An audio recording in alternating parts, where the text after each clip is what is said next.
Vijay Kumar is busy giving the final touches to Ganesh idols at the family's workshop in the coastal town of Bapatla in Andhra Pradesh. His brothers and fellow artisans are also busy completing the idols ahead of Ganesh Chaturthi.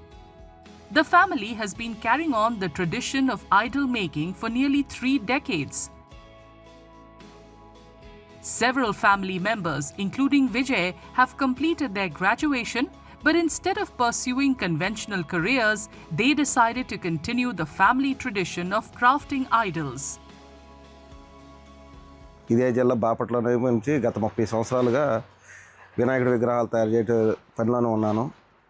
నేను బాపట్ల ఇదే జిల్లాలో పుట్టి ఇక్కడే పెరిగి ఇక్కడే చేయటం వల్ల ఇక్కడ జనం కూడా బాగానే ఆదరిస్తున్నారు.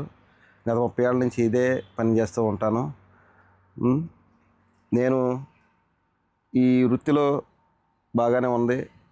గత 6 నెలల నుంచి పనిచేస్తాను. నేను 10 మంది మా ఉపాధి కలిగిస్తూ ఉంటాను. గత 4 నెలల నుంచి వర్క్ స్టార్ట్ చేసాము.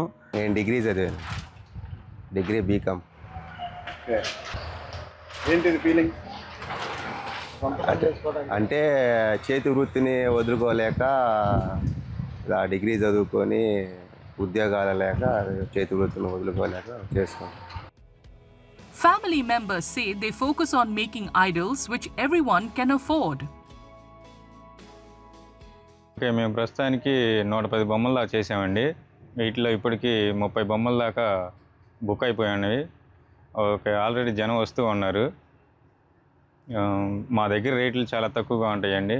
ఎందుకంటే ఆంధ్ర వాళ్ళం కాబట్టి మన ఆంధ్ర వాళ్ళకి తక్కువ రేట్లకి ఇవ్వాలన్న ఉద్దేశంతో తక్కువగానే చేస్తూ ఉంటాము. మేము వచ్చేసి డిగ్రీ బీకామ్ కంప్యూటర్స్ వర్క్ చేసామండి.